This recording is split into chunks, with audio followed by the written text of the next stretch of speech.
მშვიდობა თქვენ, პატივცემულო ტელემაყურებლებო, გადაცემა ბაგრატოვანი კვლავ თქვენთან არის. ჩვენ კვლავ თქვენთან ვარ და ვაგრძელებთ ჩვენს გადაცემებს. პატივცემულო ტელემაყურებლებო, 2017 წელი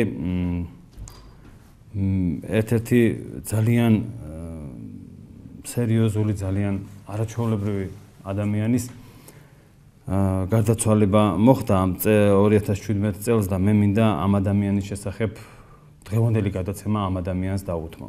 ეს არის არაჩვეულებრივი მეცნიერი. არაჩვეულებრივი პიროვნება იყო. და ღმერთმა ღვთის სასუფეველი დაუმკვიდროს მას. დღეს მისი მეგობრები, მისი კოლეგები აქ არიან ჩვენთან გადაცემაში სტუმრად. და მე გაგაცნობთ მათ, თქვენ ბატონ იოსებ ბიჭიკაშვილს, ბაგრატოვანთა სახლის ისტორიკოს იცნობთ, მოგესალმებით ბატონო იოსებ.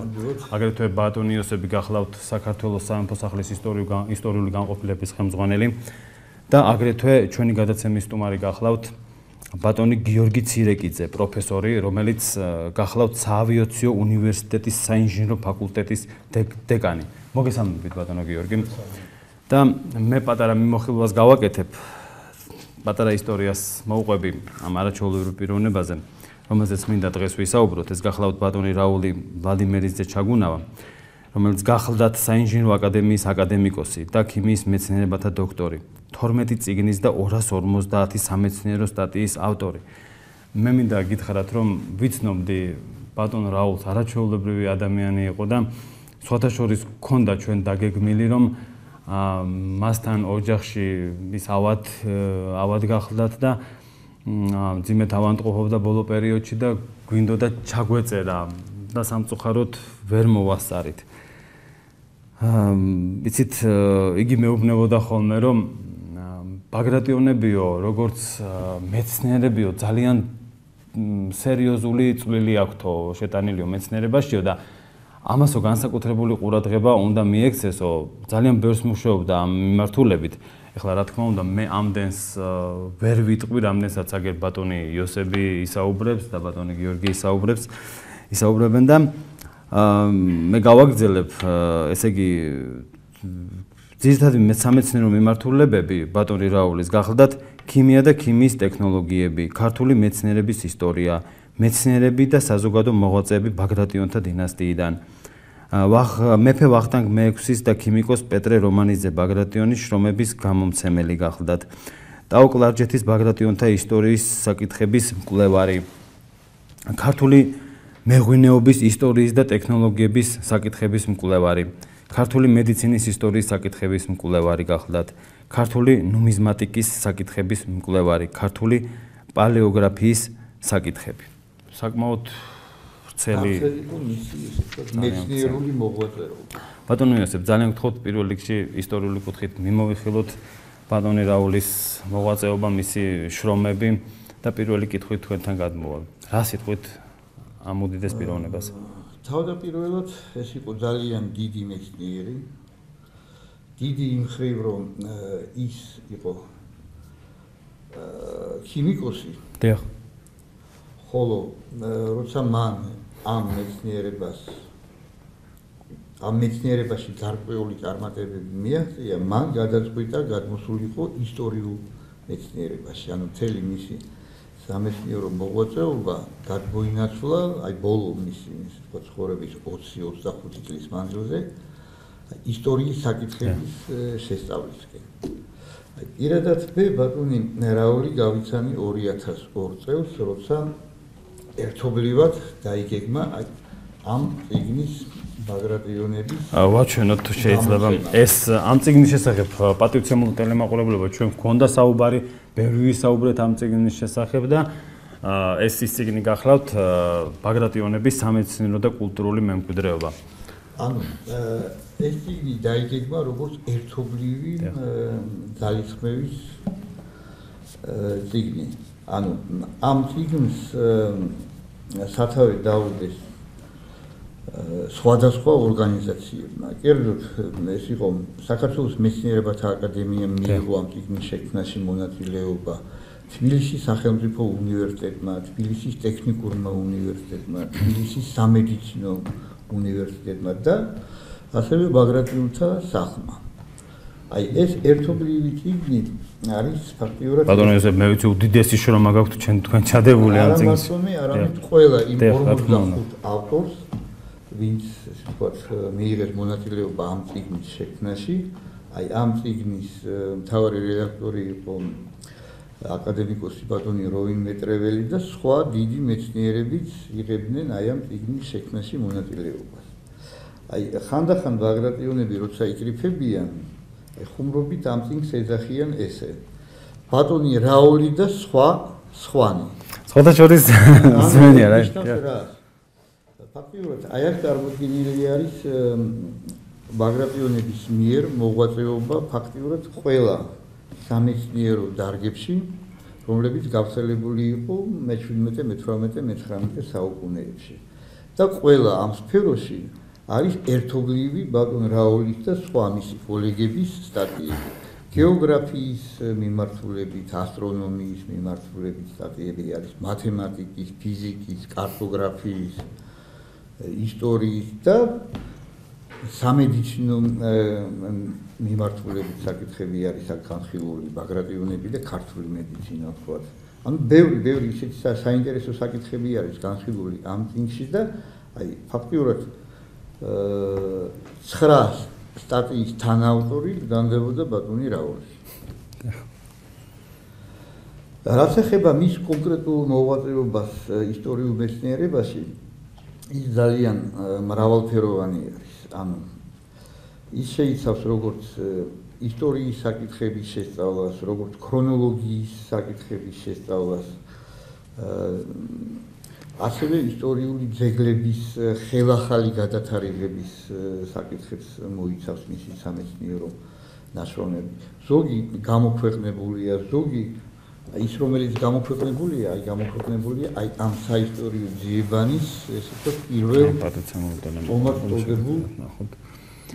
წიგნში. ეს გახლავთ მეცნიერების ისტორიის საქართველოს საზოგადოების მიერ გამოცემული წიგნი, ბატონი რაულ ჩაგუნავასი, საისტორიო ძიებანი. აი სულ ცოტა ხანშია. შეიძლება ამ წლის ბოლომდე გამოვა აი ამ საისტორიო ძიებანის მეორე ტომი, რომელშიც მოთავსებული იქნება ის სამეცნიერო სტატიები, რომლებიც არ მოხდა აი ამ პირველ ტომში, რომლებიც შემდგომში დაიწერა, ან თქვათ იყო გამოცემული და აი თემატიკური მიმართულებიდან გამომდინარე იქნება მოხვედრილი აი ამ საისტორიო ძიებანის მეორე ტომში. ესეც მრავალფეროვანი მონოგრაფია არის. აქ ისტორიის გარდა სხვა სამეცნიერო დარგებიც არის, ვთქვათ, მოყვანილი არის სტატიები, რომლის ავტორი არის ან თვითონ ბატონ რაული, ან თავის კოლეგებთან ერთად თანაავტორის სახით ერთობლივად არის დაწერილი აი საინტერესო სამეცნიერო ნაშრომი. აი ერთ-ერთი მისი ძალიან მნიშვნელოვანი ნაშრომი ეს იყო დავით აღმაშენებლის მმართველობის ბოლო 4 წელიწადი. მან ხოდაშორის ბატონო იოსებ ზუსტად ბატონ გიორგისთან ჩვენ გქონდა სანამ გადაცემის ჩაწერა დაიწყებოდა, მე ხინთადე და ბატონო გიორგი თქვენც რა თქმა უნდა ისაუბროთ.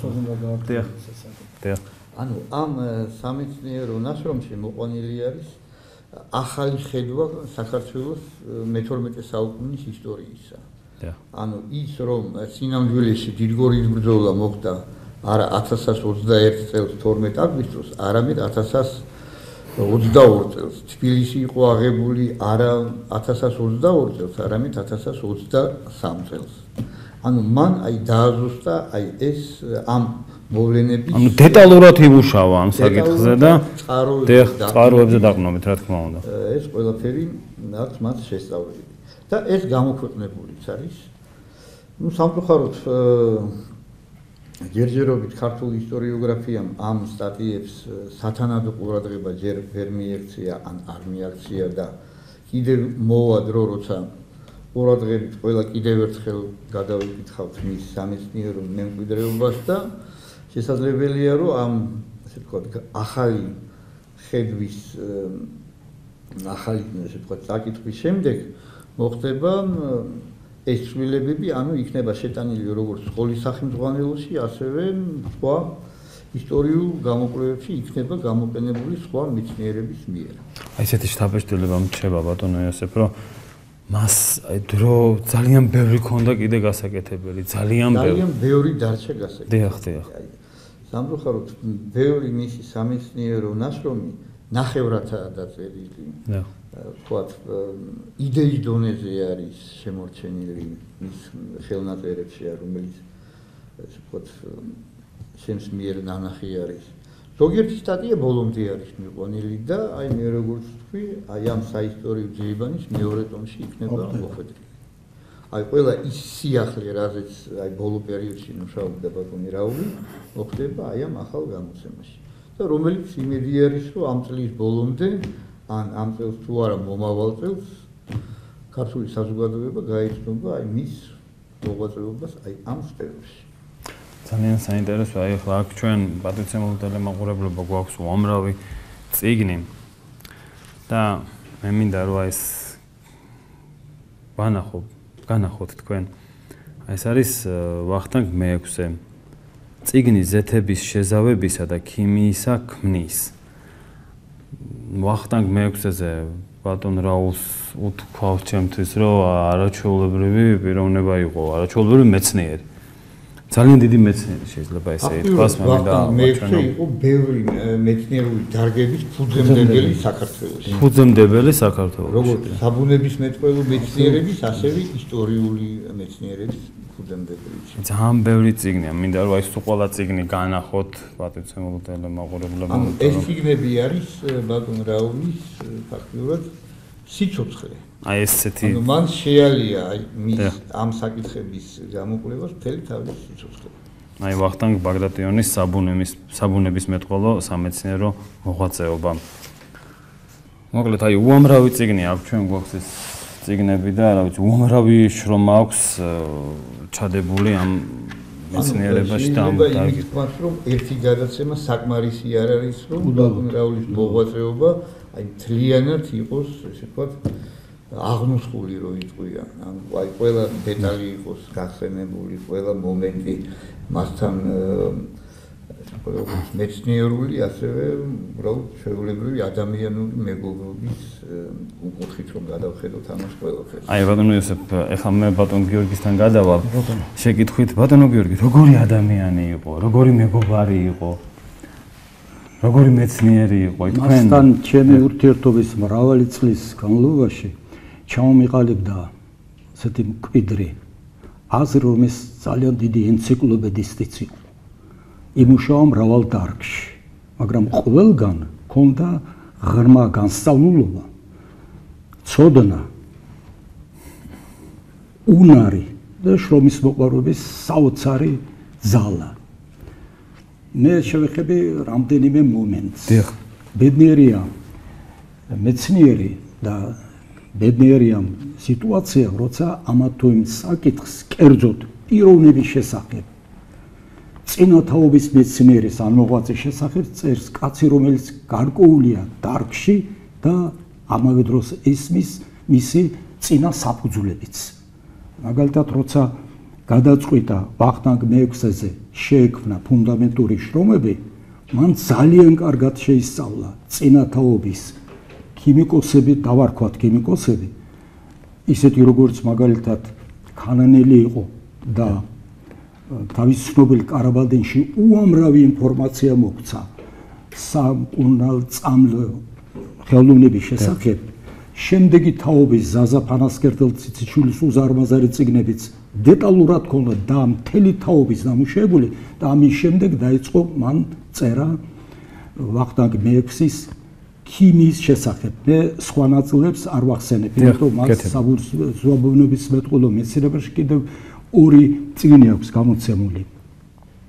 აქ განიხილა ძალიან რთული საკითხები და საფუძვლად მან მიიღო წინა პერიოდის მიღწევები.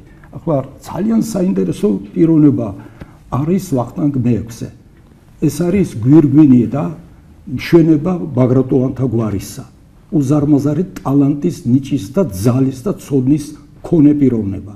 როცა ის იძულებით მოხვდა სპარსეთში, დრო არ დაუკარგავს, შეისწავლა ქიმია და სხვა მეცნიერებები. მე მათ არ ვახსენებ ახლა ამ შემთხვევაში, გაგვექცევა დრო. ვახტანგ მეექვსე ბრუნდება საქართველოში და იძულებით ხდება შემდეგ რუსეთში. აქ მან გაამდიდრა ის ინფორმაცია, რაც მოიპოვა სოფლიო დონეზე და შექმნა შესანიშნავი წიგნი, რომელიც თქვენ ახლა ჩვენს ტელემაყურებლებს აჩვენებთ. ეს არის უნიკალური იმ დროისთვის დაფიქსირებულია საქართველოში ტექნიკური, ტექნოქიმიური აზრის მდგომარეობა და ჩვენთვის უმნიშვნელოვანესია. ზოგიერთი ახლაც კი შეიძლება გამოყენებული იქნეს. ეს კი ვახტანგ მეექვსე წარმოდგა როგორც უგანათლებულესი პიროვნება, რომელსაც თვითონ პირადად ჰქონდა ჩატარებული მრავალი ქიმიური კვლევა და ცდებს რო ეძახით და შედეგები მიღებული და გადამოწვეული ჰქონდა. იყო წინა გამოცემა სხვათა შორის აი ამ ვახტანგის სახელმძღვანელოსი, მაგრამ ბატონმა რაულმა ახალი მიდგომებით გაამდიდრა, გაასწორა, დააზუსტა ტერმინები, ფრაზები და მთელი რიგი ასე ვთქვათ საჩუქურო ადგილები გახსნა და მოხდა შესანიშნავი წიგნი. ეს ძალიან სასარგებლო და უკვდავი საქმეა. ახლა რომ დავაკვირდეთ, ამის შემდეგ ის აგრძელებს ამ ტრადიციას და გვაძლევს სხვა კვლევებს ქიმიის ისტორიის დარგში და უნდა ითქვას, რომ ქიმიის და მეტალურგიის ისტორიის დარგში ერთ-ერთი ყველაზე უფრო ავტორიტეტული კვლევარი მეცნიერია.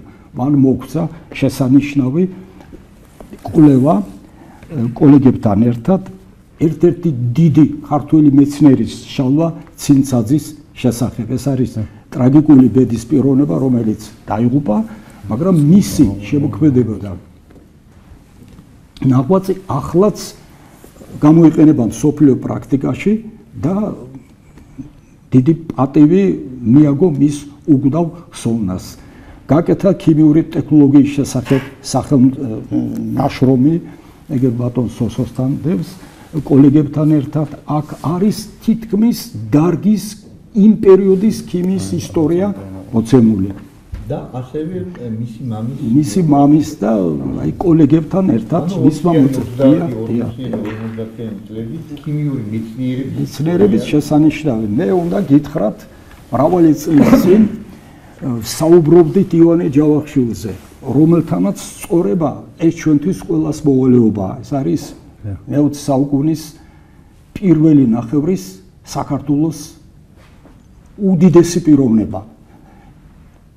ბატონ რაულს მე არ ვიცი, ალბათ თავზე უფრო უყვარდა ივანე ჯავახიშვილი. მე მინდა შევეჯიბრო ამაში, მას ეს ჩვენი მოვალეობა და მანახა ჩანაწერები არქივიდან აღებული და სხვა დოკუმენტებიდან დაგროვილი, სადაც ივანე ჯავახიშვილის 8 წლიარი გახსნილი საქართველოში უნივერსიტეტის დაარსებისთანავე ქიმიური მეცნიერების აღორძინების შესახებ და ზუსტად დიდი პეტრე მელიქიშვილი მოიწვიეს და ის დიდი სკოლა ქიმიურად შეიქმნა ზუსტად ივანე ჯავახიშვილის ხარდაჭერით და მეცადინეობით იყო. მან შესანიშნავ მეცნიერთან და პიროვნებასთან ბატონ აპოლონ ავალიანთან ერთად მიუძღვნა ძალიან მე მგონი არის ის აქ წარმოდგენილი ის ციგნი აი ეს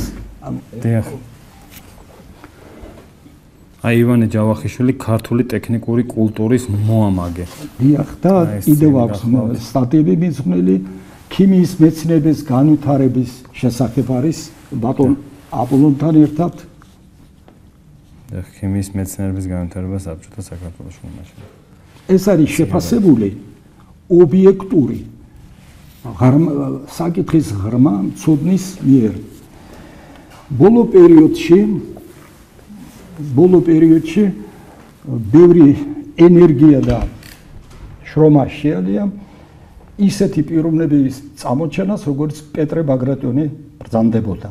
პეტრე ბაგრატიონი ბატონო გიორგი, ბოდის მოგიხდით, ეხლა ჩვენ სარეკლამო ჭრაზე გავდივართ. კი ბატონო. და ცოტა ხანში პატრიციულო ტელემაყურებელო ჩვენ სარეკლამო ჭრაზე გავდივართ და ცოტა ხანში დაგიბრუნდებით. კი ბატონო.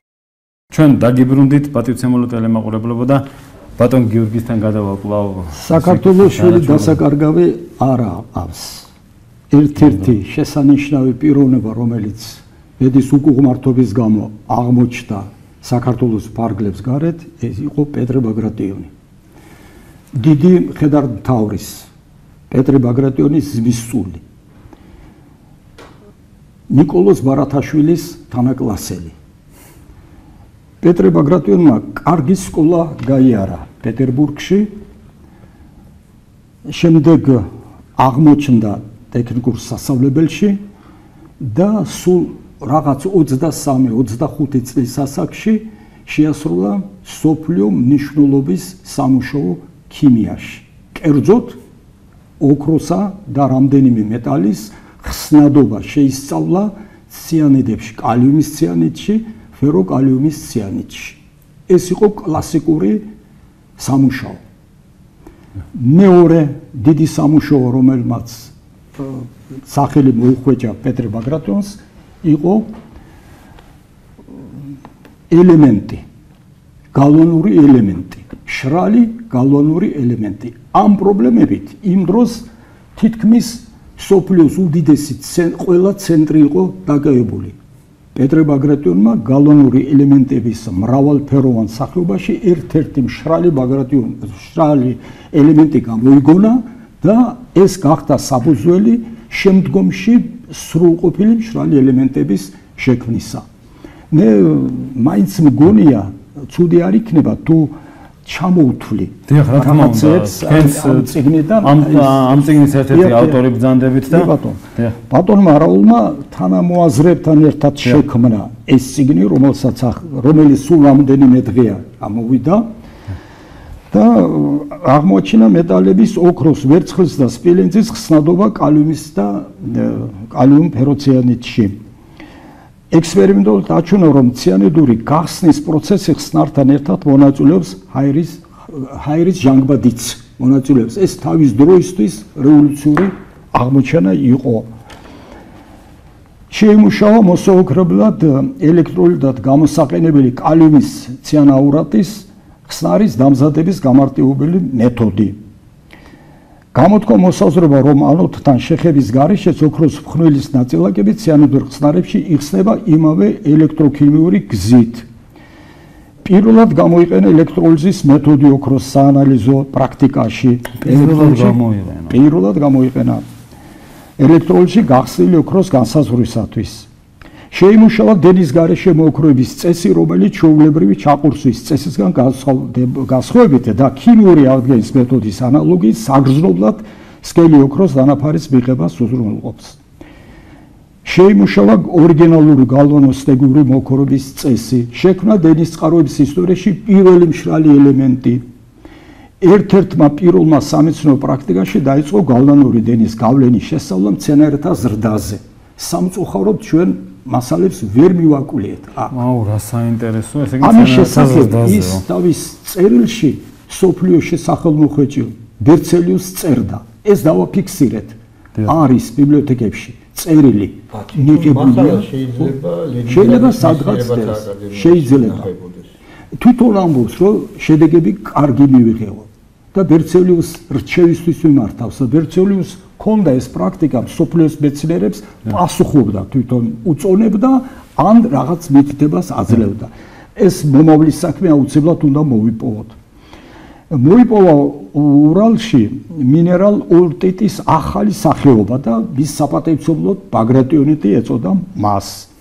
ახლა კიდევ ცალკე უნდა აღინიშნოს მისი აქტიური მონაწილეობა სამშენებლო, საქველმოქმედო, საინჟინრო საქმეებში. აი მაგალითად იყო ქტიტორი და ძალიან უწყობდა ხელს ბალტიისპირეთში, როცა ის გუბერნატორად მუშაობდა, რიგის პოლიტექნიკური ინსტიტუტის სტუდენტებს მისი ტექნიკური ბაზის გაძლიერებას. ძალიან საინტერესო ფაქტებს მივაგენით, რომ ეს პეტრე ბაგრატიონი ისევ ქართველად დარჩა. მისი აზროვნება, მისი სიყვარული სამშობლოსადმი უცვლელი დარჩა. ამის შესახებ აკაკი წერეთელიც ადასტურებს, როცა პეტრე ბაგრატიონს შეხვდა პეტერბურგში სწავლის მისაღებად ჩასული აკაკი, მისმა ძმამ ილიკომ შეახვედრა პეტრე ბაგრატიონს და პეტრე ბაგრატიონი დაესაბრა მას და აკაკის სახეზე გაკვირვება დაიჭირა. მე ქართველი არ გონივარო ეუბნება. ცოტა დამავიწყდაო, მაგრამ შენებურად კი არ უქცევდიო იმერულად, არამედ ქართულს კარგად ვლაპარაკობდიო და აღმოჩნდა კიდევ ქართლის ცხოვრების ერთი ეგზემპლარი, სადაც წარწერა არის გაკეთებული ჩუქნიან პეტრე ბაგრატიონს მისი თხოვნით და ესე იგი დაინტერესებული იყო ის ქართული ისტორიის საკითხებით და ამაყობდა იმით, რომ ქართველები კარგი მხედრები იყვნენ. ეს ძველ დროში ალბათ იცოდა და ისტორიას პატივს სცემდა და აინტერესებდა საკითხები, როცა ქართველები რომში ჩავიდნენ და ანახეს მხედრული გმირობა და ვაჟკაცობა თავის. და ფიქრობ, რომ ეს ძალიან სასარგებლოდ წაადგება ახალთაობას იმის შესახებ, რომ ერთი შესანიშნავი შვილი გაცოცხლდა, თუმცა წინა გამოცემაც იყო ვახტანგ პარკაძის გამოცემა. ეს უფრო გაფართოებულია, დაზუსტებულია ზოგი საკითხი და გადაწყვეტილია ზოგიერთი, ასე ვთქვათ, საკამათო მომენტი. კერძოდ ის, რომ ბაგრატიონს თავის დროზე, რომ არ შეეწყვეტა 25 წლის ასაკში სხვადასხვა მიზეზის გამო ქიმიური მოღვაწეობა, აუცილებლად სოფლიო დონის უდიდესი მეცნიერი იქნებოდა, მაგრამ მისი ცხოვრების წესმა ასე გადაწყვეტა, ის იყო ადიუტანტი ნიკოლოზ პირველისა და დაცვის უფროსი და ამის გამო მას მოუხდა ევროპაში ყოფნა და ფაქტიურად უკვე სამეურნეო საქმეებზე იყო გადართული შემდეგ და რაღაც ასეთი ძალიან ძლიერი ტალანტის პიროვნება ფაქტიურად შეჩერდა 25 წლის ასაკში. ეს იყო ნიკოლოზ პირველის სიძის, ლეხტენბერგის ადიუტანტი. მისი ადიუტანტი იყო და ყველა ვთქვათ, მოვალეობას ასრულებდა და იმიტომ ცოტა დაშორდა მეცნიერება. სხვა შორის ევროპაში ყოფნის ჟამს მან ძალიან ბევრი ჯილდო მიიღო სხვადასხვა სახელმწიფოს მთავრობებისგან. საინტერესოა, შესამოწმებელია, ჩვენ ყოველ შემთხვევაში ვერ შევძელით ამის მიგნება, შესაძლებელია ევროპის რომელიღაც მეჩვიდეთ სიტყვებში სხვადასხვა ადგილზე იყოს რაიმე გამოქვეყნებული და არქივები კიდევ გადასამოწმებელია და მე იმედი მაქვს რაღაც უნდა აღმოჩნდეს. ბატონო გიორგი, ბატონო ესე მინდა ორი სიტყვას კეთილი კარგი თქვით. აი ცნობილი არის, რომ მან ესე ვთქვათ თავის მეცნიერული მეცადინეობით პეტერბურგი გაანთავისუფლა, ანუ მდინარე ნევა ზამთრის პერიოდი იყო და ყინულებისგან გაანთავისუფლა. აი ქიმიის და ფიზიკის მეთოდების გამოყენება. აი ეს ბატარეა დედის წყაროა. ის იძლევა ნაპერწკალს და აფეთქებისთვის ნაპერწკალი აუცილებლად საჭირო და პირველი გამოიყენა. გამოიყენა და დიდი მონაწილეობა იქ არის კიდევ სხვა მეცნიერები. არა მარტო ხო, რასაკვირველია, მაგრამ ნუ პრიორიტეტი ძალიან ჩვენ აქ ძალიან ბევრი ინფორმაცია გვაქვს მოყვანილი. როგორ აფასებენ მის ამ გამოგონებას. მათ შორის ის ლეხტენბერგის, ნიკოლოზ პირველის სიძე, ასევე ცნობილი და შესანიშნავი მეცნიერი წერს ძალიან დადებითად მოიხსენებს და ძალიან პატივს სცემს ამ მეცნიერის ნოვატორულ შემოქმედებას.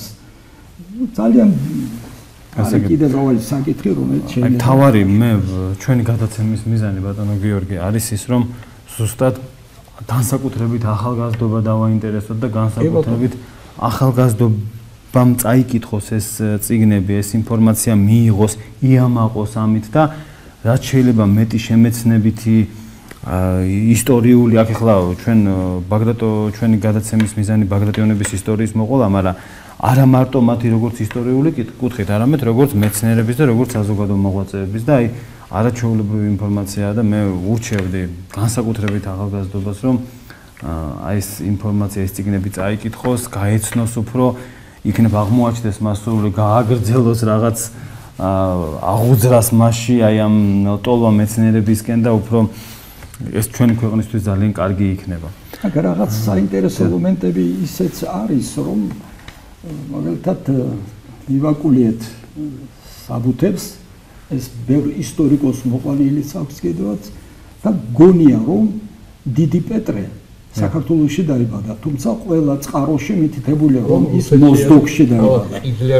ყიზლარში დაიბადა, ყიზლარში მოზდოგში არაბოდა. და ამის რეალური ფაქტები არსებობს? ნუ არის ახლა წერილი, მისი მამამისის წერილი არის ეკატერინე მეორესადმი და მიუთითებს ისეთ და აქედან ლოგიკური დასკვნით გამოვიდა, რომ ის ვერ მოასწრებდა თოთო ბავშვის ჩაყვანას, აუცილებლად უნდა დაბადებული იყო და ანუ პეტრე დაბადებული არის 1765 წელს, ხოლო მისი მამა გადმოსახლებული არის საქართველოდან რუსეთში 1966 წელს.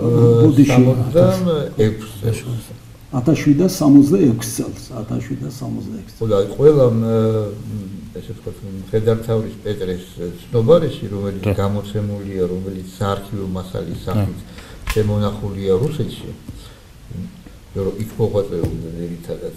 ყველგან მითითებულია, რომ დაბადებულია ქალაქ ყიზლარში, არა და აი ამ წერილიდან ასკარად ჩანს, რომ ის უნდა დაბადებული იყო. ესე იგი, ესეთი ბაგრატიონი ხომ მიითვის ეს და ეხლა დაბადებაც მიითვის ეს. არა, ნუ ახლა ისე იძახით.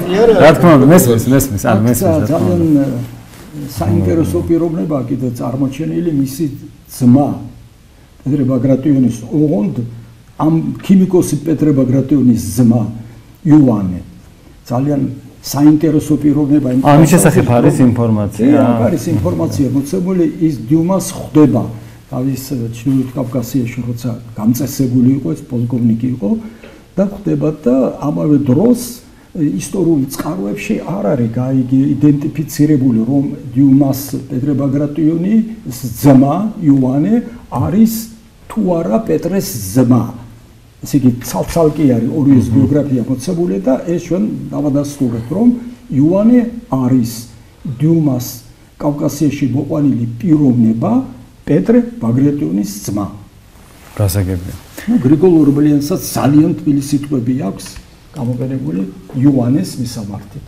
მე მინდა ბატონი რაულის შესახებ უფრო როგორც მეცნიერული კუთხით მე ვფიქრობ, რომ ჩვენ ამაზე ვისაუბროთ, ერთი გადაცემა კი არა, ძალიან ბევრი გადაცემა. საკმარისი არის. არ გვეყოფა და აუცილებლად მინდა, რომ ბატონი რაულის აი ეს შემოქმედება მეცნიერული კუთხით ხომ ჩვენ პერიოდულად ჩვენს გადაცემებში ვისაუბროთ და განვიხილოთ და თუნდაც აი ვახტანგ ბაგრატიონის იქნება ეს თუ იგივე აი ეს წიგნი, რომელიც უახახან გამოვიდა და ჯერ კიდე როგორც მაქვს ინფორმაცია კიდე გამოვა რაღაც შეზღუდული რაოდენობით ეს ძალიან საინტერესოა და მე ვფიქრობ ეს სკოლებშიც უნდა იყოს და ყველგან უნდა იყოს და ყველა სულ რამდენიმე სიტყვას დუნებას რა თქმა უნდა ბატონო გიორგი ძალიან რომ ძალიან ბევრი მასალა არის მოგროვებული და გაანალიზებული და დაბეჭდილი მეტალების შესახებ. ჩვენ ქართველებს სოფლიოს წინაშე 8 წლის შეფასება რომ ვთქვათ, აი მეტალურგიის განვითარების თვალსაზრისით უდავოდ გვაქვს. აქ არის ზოგიერთი საკითხი დამუშავებული, ზოგიერთი ელოდება გამოქვეყნებას და ერთ მაგალითს გეტყვით მარტო, არის სტიბიუმი, ასეთი მეტალი. ის სოფლიო მეტალურგიის ისტორიაში მოხდა. იმის წყალობით, რომ 1952 წელს გერმანე კობიჯიშვილმა დაბეჭდა ამის შესახებ. და ამას რომ არ დაებეჭდა, მრავალი ხნის განმავლობაში არ იქნებოდა ცნობილი, რომ სტიბიუმი ჩვენ წელთ აღრიცხვამდე მოიპოვებოდა რაჭის სოფელ ზოფხიტოში და გამონამუშავებელი ძალიან დიდი რაოდენობით არის, რომელიც არადასტურებს იმას, რომ ეს ჭირდებოდა ადგილობრივ ბაზარს. ალბათ გაინტერესო, ესე იგი ეს ამის ფაქტები არსებობს. აი ეს მეტალი არ არის წმინდა სახით ბუნებაში. ის აუცილებლად ჟანგეული სახით მოიპოვება და სახელმწიფო მუზეუმში ჩვენ შევამოწმეთ და ცნობილი ეს სპეციალისტების მიერ გამოქვეყნებულია მასალები, რომ მრავალი ნივთი უკვე დამზადებული არის, როგორც არის საყურეები, გულსაბნევები, სამაჯურები და სხვა. ესე იგი, ქართველებს ჰქონდათ კულტურა და საკმაოდ დახვეწილი სტიბიუმისგან მიიღოთ ან სტიბიუმის ნაერთისგან მიიღოთ წმინდა მეტალი. ეს კი რაღაც დეტალი. ის არ გამოირჩევა ისეთი თვისებებით, აღმატებული თვისებებით როგორც სხვა მეტალები, მაგრამ ძალიან მნიშვნელოვანი რომ მას იყენებდნენ და სოფლიოს სხვადასხვა ადგილზე აღმოჩენილია ამ სტიბივიდან დამზადებული რაღაც ნაკეთობები. ეს ალბათ მოსაწესრიგებელია, მოვაწესრიგებთ. როგორც საქართველოში ასევე შუამდინარეთში. კი, შუამდინარეთში, კი. და სხვა შორის ჩვენი მეზობელი სახელმწიფოებიც ყურადღებას აქცევენ აზერბაიჯანში სპეციალური დიდი კვლევა ჩატარდა ამ სტიბიუმის, რადგან კერები არის მისი მოპოვების და ჩვენ კი უფრო თვითონ აზერბაიჯანელები მიუთითებდნენ აი ამ სტიბიუმის არსებობას და გამომუშავებას. ეს მაღაროები დღესდღეობით თავისთავად ცხადია დაქცეულია, მაგრამ ძალიან ბევრი ნიშანი არის იმისა, რომ სტიბიუმის გამოშვება მიდიოდა მაღალ დონეზე და გადიოდა უცხოეთში. აი ასეთი ცნობაც აქვს. საოცარი. ბატონო იოსებ, თუ შეიძლება რამდენიმე სიტყვით კიდევ აი ოჯახის შესახებ მისი არჩეულობა ბატონ რაულის მოღვაწეობასთან დაკავშირებით. აი ერთ-ერთი მისი ძალიან მნიშვნელოვანი კვლევა ეხებოდა ქართულ ნუმიზმატიკას, ანუ ქართული ნუმიზმატიკის საკითხებს. კერძოდ ის აზრი, რომელიც გაბატონებული იყო ქართულ ნუმიზმატიკაში, ვითომ და ქართველი მეფეები ოქროსგან არ ჭრიდნენ ოქროს მონეტებს და იყო მარტო ცნობები, რომ ბრინჯაო და ვერცხლი იჭრებოდა. აი სულ ბოლო რამოდენიმე წლის წინ გამოვიდა ბატონ რაულის და ახალგაზრდა ნუმიზმატის და ჩემი თანაავტორობით ახალგაზრდა ნუმიზმატი არის დღეს ცნობილი ნუმიზმატი ირაკლი ფაღავა სტატია, რომელიც ეხებოდა ერეკლე მეორის პერიოდს და მის მიერ მოჭრილ ოქროს მონეტებს, რომელიც მიმოქცევაში იყო მე-18 საუკუნის 60-იან 90-იან წლებში საქართველოში. და ბოლოს აღმოჩნდა კიდევ ძალიან უნიკალური გიორგი მე-12-ის ოქროს მონეტა, რომელიც თაობაზე თავის დროზე, ანუ მე-20 საუკუნის დასაწყისში ნუმიზმატ პახომუს უწევდნენ გერმანელი ნუმიზმატები, რომ აი ჩვენ ახლა შევიძინეთ თუ გიორგი მე-12-ის მონეტაო და იმის გამო, რომ მეორე მსოფლიო ომის დროს მუზეუმი, სადაც ინახებოდა აი ეს ეგრეთ წოდებული ბარათაშვილის კოლექცია ნუმიზმატიკური, ყველას ეგონა, რომ ის მუზეუმი დაბომბილია და განადგურებული არის მისი მასალები და აი სულ ბოლო დროს აღმოჩნდა, რომ არა, ეს მუზეუმი გადარჩა ეს კოლექცია და აი ეს ესე ვთქვათ ოქროს მონეტაც მოთავსებული არის აი იმ მონოგრაფიაში, რომლის ესე ვთქვათ თავი იყო ბატონი რაული და აი სულ ბოლო დროს ჩვენ ერთობლივად მუშაობდით დავით ნარინის და დავით ულუს მონეტების იდენტიფიცირებაზე. ანუ ვის მიერ არის მონეტები მოჭრილი დავით ნარინის თუ დავით ულუს მიერ. აი საბოლოო დასკვნა, რომელიც ეხება ქართულ და სხვა აღმოსავლურ წყაროებზე, ეს არის ის, რომ მონეტები მოჭრილი არის დავით ულუს, ასე ვთქვათ, მიერ.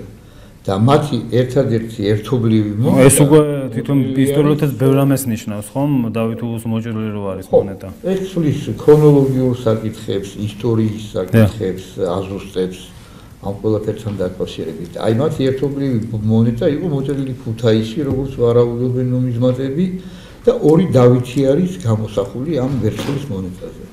ერთ დავითს უწერია მეფე დავითი, ხოლო მეორეს მეფე დავითი. ნუ ეს უკვე ყველაფერს იძახის. ნათელს ფენს იქ როგორ იყო და უფროს უმცროსობას. და ასევე მინდა აი კიდე ორი სიტყვა ვთქვა ხალბატონ დალის. ხალბატონ დალი ოტიაშვილი იყო ბატონ რაულის მეუღლე, არის ბატონ რაულის მეუღლე, რომელიც წლების მანძილზე ფაქტიურად ჩვენი თანაავტორი იყო ყველაფრის. არაჩვეულებრივი ხალბატონიანი მე ეცდებოდა პატივი მაქვს. შესანიშნავი ქიმიკოსი და ტექნიკოსი. თვითონ ბრწყინვალე ქიმიკოსი, ბრწყინვალე პიროვნება. არაჩვეულებრივი ოჯახი. არაჩვეულებრივი ოჯახი თავისთავად და ბატონ რაულს დანატოვარი არის უფროსი ქალიშვილი ქეთევანი, უფროსი ქალიშვილი მაია და აი ხალბატონ ქეთევანს ყავს შვილები და უკვე ბებიაც არის. და შვილები. ნამდვილი. ხალბატონ დაის შვილთა შვილები. დიახ. აი ნამდვილად. რაულზე შეიძლება ითქვას ნამდვილი მამულიშვილი. ფანტასტიკურად შეყვარებული თავის სამშობლოზე. უამრავ დარგს ხელოვნებისას, მეცნიერებისას ფლობდა და ერკვეოდა ღრმად, არადილეტანტურად. მისთვის მეცნიერული სიტყვა და შემოქმედება იყო მხოლოდ ობიექტურობაზე, ცოდნაზე და ჭეშმარიტებაზე დაყრდნობილი. შეუბრალებელი იყო იმ შემთხვევაში, თუ მეცნიერება გადასულიყო პოპულიზმში და ასე შემდეგ. დასაფასებელია და საჯავრებელია ის, რომ მას უამრავი ჩანაფიქრი დარჩა შეუსრულებელი. ჩვენ ყველაფერს გავაკეთეთ მის სახელის უგულებისთვის. ასევე ერთი ფაქტიც გავიხსენოთ, რომ ბატონ რაული იღებდა აქტიურ მონაწილეობას სახელმწიფოს მთლიანობისათვის ბრძოლაში. ანუ უკვე იყო 50 წელს გადაცილებული, როდესაც წავიდა აფხაზეთში საომრად. დაიზიანა ჯანმრთელობა ფიზიკურ მის ბიოგრაფიაში. აი არაჩვეულებრივი პიროვნება აუცილებლად მე მინდა რომ ამის შესახებ კიდევ ვისაუბროთ შემდეგ გადაცემებში აუცილებლად მიუძღვნით ჩვენ დროს რომ ასეთი მამულიშვილის უკვდავს აყოფათ ის უკვე უკვდავს ზეციურ საქართველოშია და ფაქტიურად უდიდესი კვალი აქვს დატოვებული და ჩვენი მთავარი მიზანი არის და პატრიციონული ტელემაყურებლობა რომ ასეთი ადამიანები ჩვენ როგორც სანთლებად ისე უნდა ავინთოთ ჩვენ გზაზე და ჩვენი მომავლისთვის. ეხლა ჩვენ პატრიციონული სტუმრებო ჩვენი გადაცემა დასასრულს მივახლოვდა. მე დაგემშვიდობებით პატრიციონული ტელემაყურებლებო. კარგად ბრძანდებოდეთ მომავალ შეხვედრამდე.